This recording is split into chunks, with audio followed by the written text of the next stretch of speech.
pertengahan. Dan kata beliau, saya tidak mengatakan mereka gila, cuman tanpa akal begitu aja. Baik.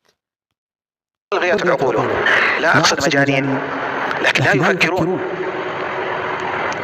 حينما يأتي kata beliau, saya tidak mengatakan mereka itu orang-orang gila, tapi mereka itu tidak mau berpikir, akalnya tidak mau dipakai, tidak mau difungsikan.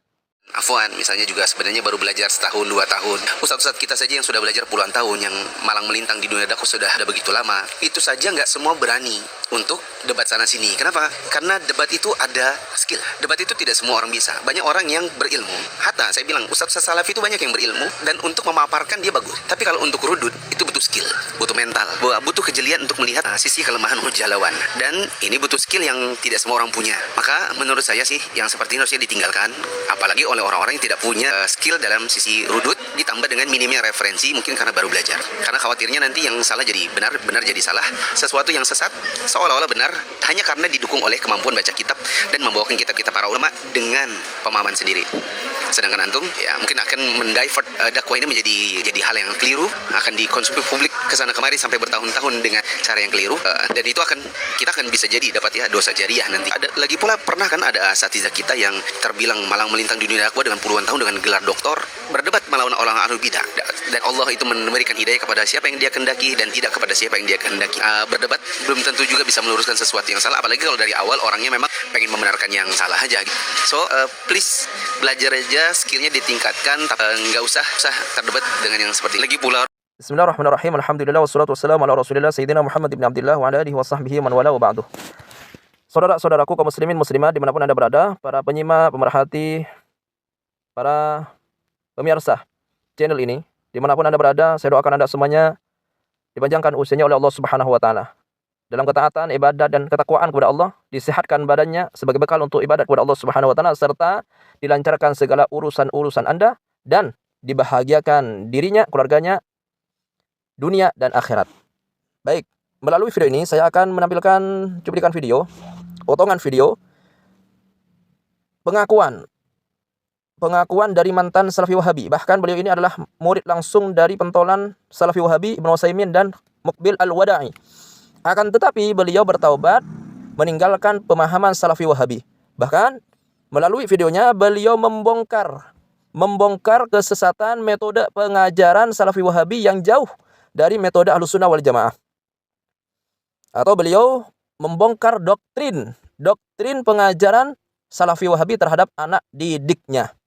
Baik, kita simak. Dan sebelum simak, mungkin ini ada yang melihat, ada yang menyimak dari kalangan Salafi Wahabi. Saya sarankan kepada Anda, sebelum Anda menyimak, Anda ambil wudu terlebih dahulu, kemudian simak dengan hati yang bersih, hati yang lapang, tanpa emosi, tanpa naik darah. Tanpa emosi, tanpa naik darah, simak dengan baik-baik sampai tuntas biar tidak salah faham. Sekali lagi, sebelum menyimak, kepada teman-teman, kalau ada yang dari Salafi Wahabi, berwudu dulu biar tidak mudah panas. Demikian, ayo kita simak. سأذكر مثالا يتعلق بمشايخ السلفية. كيف مشايخ السلفية يربون أتباعهم؟ يربونهم. Baik, beliau mengatakan apa? Bahwa kami akan menyebut hal-hal yang berkaitan dengan guru-guru Salafi Wahabi. Bagaimana mereka mendidik murid-muridnya. Metode pengajaran seperti apa yang mereka berikan kepada murid-muridnya itu. على إلغاء العقل. كيف ذلك؟ المشايخ يلقون دروسا. الطالب إما أنه لا يستشكل وإما أنه يستشكل. Jadi para guru Salafi Wahabi itu di dalam mengajarkan ilmu atau menyampaikan ilmu, mentransfer ilmu kepada anak didiknya, itu memakai metode ilghaul aql, tidak memfungsikan akal-akal anak didiknya. Jadi akal-akal anak didiknya tidak difungsikan. Lah kok bisa bagaimana? Nah, jadi para guru Salafi Wahabi itu ketika mereka menyampaikan ilmu, ketika mereka mengajarkan ilmu, itu anak didiknya terbagi menjadi dua. Ada yang, baik kita dengarkan dulu. الذي لا يستشكل يستورد ويصدر ما عنده أي إشكالات يأخذ من المشايخ ثم إذا بلغ مرحلة التدريس ينقل لهم. ينبغي للمعلم أن يوصي طلابه بالاستشكال. حاولوا أن تفهموا. أحيانا الكلام لا يكون واضحا، أحيانا هذا الكلام في ظاهره تعارض. هكذا تنمون عقولكم. هذا ليس عند السلفيين. Baik, jadi dalam pengajaran metode Salafi Wahabi, mereka itu, para guru mereka itu tidak memfungsikan akal mereka. Kok bisa? Baik. Para muridnya itu terbagi menjadi dua. Ada yang mengajukan pertanyaan karena untuk lebih memahami apa yang disampaikan oleh gurunya sehingga mereka mengajukan pertanyaan. Yang pertama. Yang kedua, ada yang tidak mengajukan pertanyaan. Nah, untuk yang pertama ini yang tidak mengajukan pertanyaan, jadi yang pertama tidak mengajukan pertanyaan. Baik ya. Untuk yang pertama tidak mengajukan pertanyaan. Untuk yang kedua, mereka yang mengajukan pertanyaan untuk lebih memahami penjelasan apa yang disampaikan oleh gurunya, Salafi Wahabi. Untuk yang pertama, mereka yang tidak mengajukan pertanyaan, mereka hanya diam begitu, hanya mendengar apa yang disampaikan oleh gurunya, kemudian mereka catat. Nah, nanti ketika mereka sudah sampai kepada marhalatut tadris, ketika disuruh mengajar, baik di sana ya, ataupun ketika mereka sudah pulang kampung, datang ke Indonesia, nah, apa yang mereka sampaikan, itulah yang mereka dengar, itulah yang mereka terima dari guru-guru mereka. Jadi, untuk model yang pertama, murid-murid Salafi Wahabi, model yang pertama ini, mereka itu seperti patung. Diam begitu, sami'na wa ata'na. Pokoknya apa yang disampaikan oleh gurunya, itulah yang mereka terima. Itulah yang mereka catat. Baik. Kemudian beliau menjelaskan apa? Kemudian beliau menjelaskan, mestinya seorang guru yang benar, dan metode ini yang dipakai oleh Ahlus Sunnah wal Jamaah, seorang guru, pendidik yang benar itu, mestinya ketika menyampaikan ilmu, mentransfer ilmu, maka mereka itu bertanya kepada anak muridnya yang mendengarkan itu. Mungkin ada kata-kata yang tidak dipahami, mungkin ada pertanyaan yang tidak dipahami, mungkin ada pertanyaan yang perlu diajukan dari permasalahan yang saya sampaikan ini. Mungkin ada kata-kata yang Anda tidak pahami. Karena kan ketika mereka mendengarkan kata-kata itu kan ada yang dipahami, ada yang tidak, kan seperti itu. Mestinya seorang pendidik, seorang guru itu bertanya kepada murid-muridnya. Mungkin ada kata-kata yang tidak dipahami, bisa dipertanyakan. Mestinya seperti itu. Lah, metode seperti ini itu tidak ada di metode pengajaran Salafi Wahabi. Ini pengakuan Syekh Khalid Al-Ansari loh ya. Bukan kata saya. Baik. يبقى هكذا بلا عقل. المستشكل يريد أن يفهم، عنده عقل. كيف يتصرفون معه؟ غالبا يأتون بجواب غير مقنع مع نوع من التخدير. يعني يقول مثلا اطمئن نحن على حق. الطالب لم يقتنع تماما ولكنه. Baik. Kemudian model anak didik yang kedua yaitu mereka yang ada akal. Akhirnya mereka karena ada akal, ada pikiran, mereka mengajukan pertanyaan untuk lebih memahami apa yang disampaikan oleh gurunya. Maka untuk model anak didik yang kedua ini, bagaimana sikap guru-guru mereka? Sikapnya adalah bisa ya, terkadang sikapnya itu memberikan jawaban, cuman jawabannya tidak memuaskan. Sekali lagi ya, dijawab, cuman jawabannya tidak memuaskan. Bahkan apa? Bahkan jawabannya itu disertai dengan kata-kata manipulasi, penipuan. Misalkan dengan kata-kata, sudah tenang, ini permasalahan sudah beres, ini adalah ajaran Ahlus Sunnah wal Jamaah, kita ini berada di jalan yang lurus, kita ini adalah nahnu atba'us salaf, nahnul haq, kita ini pengikut salaf, kita ini adalah yang hak, yang benar. Sudah, jangan dipertanyakan, tinggal kamu dengar, tinggal kamu catat, tinggal kamu sampaikan, begitu. Jadi jawabannya tidak memuaskan, bahkan disertai dengan kata-kata manipulasi. Baik.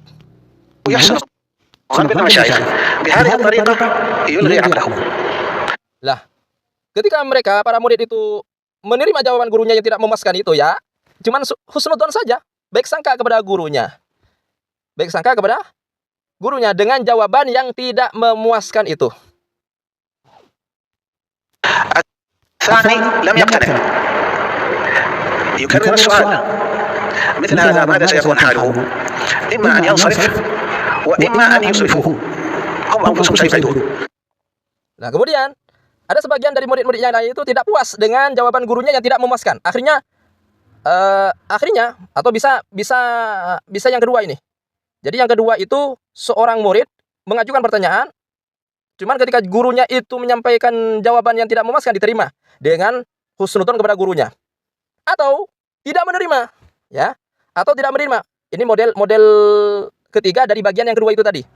Atau muridnya itu tidak menerima, akhirnya mengajukan lagi pertanyaannya. Nah, untuk model murid seperti ini, maka guru-guru Salafi Wahabi itu sikapnya bagaimana? Sikapnya adalah tidak merespon pertanyaan yang disampaikan kepada dirinya yang telah dipertanyakan itu, atau bahkan apa? Muridnya diusir karena dianggap menentang, karena dianggap durhaka, tamarrud.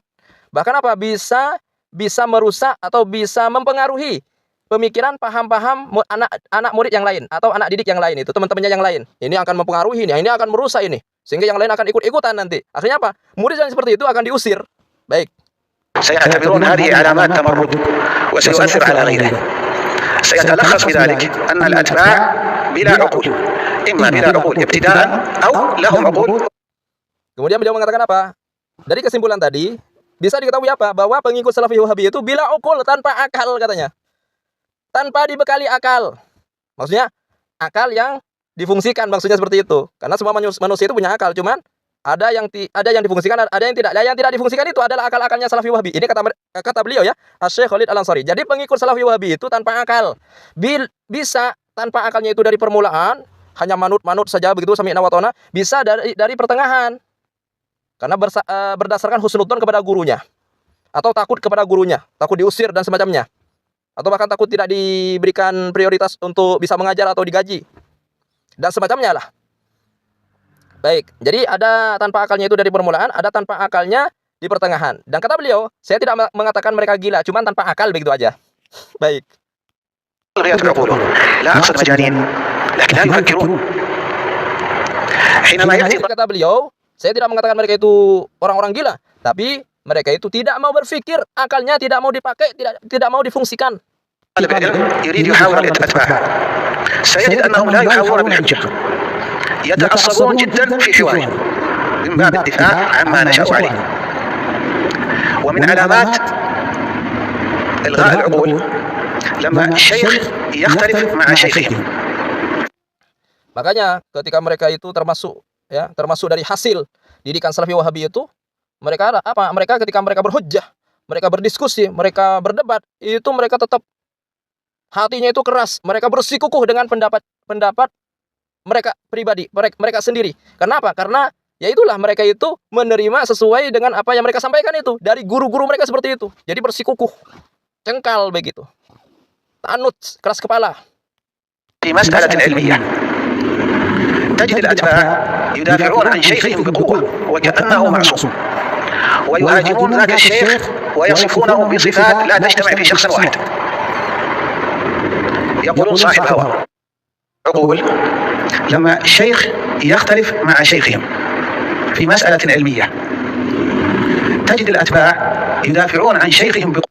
Ini beliau mengatakan apa? Termasuk dari tidak memfungsikan akal-akal anak didik Salafi Wahabi itu oleh guru-guru mereka adalah ketika apa? Ketika salah seorang guru mereka ya berdebat dengan seorang syekh yang lain, maka apa katanya? وكأنه معصوم ويهاجمون ذاك الشيخ ويصفونه بصفات لا تجتمع في شخص واحد. Nah, maka pengikut Salafi Wahabi itu akan membela mati-matian gurunya. Membela mati-matian gurunya, dianggap gurunya itu maksum, lepas dari kesalahan-kesalahan. Kemudian syekh yang berdebat dengan gurunya itu, wah, itu dituduh bermacam-macam sifat-sifat yang mestinya sifat-sifat seperti itu tidak ada di satu orang, itu gak ada. Cuman itulah tuduhan Salafi Wahabi, dikatakan ahlul ahwa, pengikut hawa nafsu katanya. Diserang habis-habisan syekh yang menyerang gurunya atau berdiskusi dengan gurunya itu. Sedangkan kepada gurunya dibela mati-matian, fanatisme buta. Baik. يقولون صاحب هوى، يقولون عميل، سيأتون بصفات كثيرة ويتوهمون أن هذا الوصف مبني على الحجة. ثم إذا هذا الشيخ اجتمع مع هذا الشيخ وتبين أن هناك سوء فهم فقط، ماذا سيفعل الأتباع؟ هل سيستمرون على موقفهم المعادي؟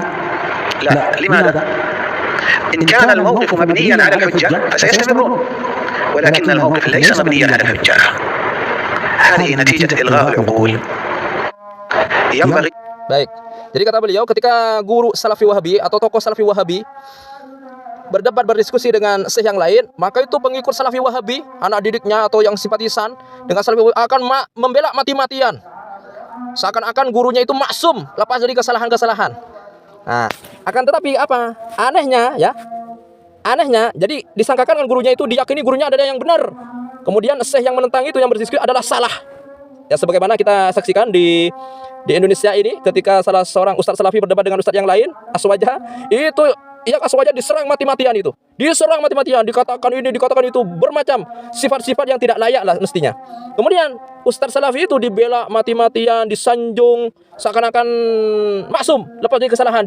Diyakini bahwa apa yang dikatakan atau yang dikatakan, yang diucapkan oleh ustadz Salafi itu adalah yang hak, yang benar. Cuman anehnya apa? Ketika si ustadz Salafi ya, atau Syekh Wahabiyah, Syekh Wahabi, kita kembali kepada Salafi Wahabi pusat, ketika Wahabi Ya, ketika seorang Syekh Wahabi itu kemudian berdamai dengan Syekh yang berdiskusi itu karena disadari bahwa itu adalah kesalahpahaman, ya, su'ul faham, kata beliau, kata Syekh Khalid Al-Ansari. Anehnya apa? Itu pengikutnya, anak didiknya tinggal nerima begitu. Mereka seakan-akan apa? Menerima. Padahal mestinya ketika mereka itu betul-betul dengan pengakuannya bahwa mereka berada di atas jalan yang benar, mestinya ketika gurunya itu berangkulan, berdamai, ya, berdamai dalam satu masalah tentunya, mestinya mereka tidak nerima. Karena kan diyakini bahwa lawannya itu salah, dirinya yang benar. Nah ini kok berdamai begitu saja begitu. Berarti pemahaman mereka atau dasar mereka itu tidak benar. Berdasar dengan dasar yang salah. Kalau dasarnya itu benar, maka ketika mereka melihat gurunya, ketika mereka melihat gurunya Salafi Wahabi berdamai dengan Syekh, berdamai dengan Syekh yang berdiskusi atau yang berdialog atau yang berdebat dengan dirinya, mereka tidak nerima, mereka tetap bersikukuh dengan kebenarannya. Lah ini bukti kalau mereka itu berdasar dalil yang tidak berlandasan, berdasar dalil yang tidak valid, berdasarkan dalil yang tidak bisa dijadikan pegangan atau dasar dalil yang tidak muktabar. Ini salah satu buktinya. Baik. Jadi ini pengakuan, ya, pengakuan dari tokoh mantan Salafi Wahabi Syekh Khalid Al-Ansari yang beliau membongkar kebobrokan dan kesesatan metode Salafi Wahabi.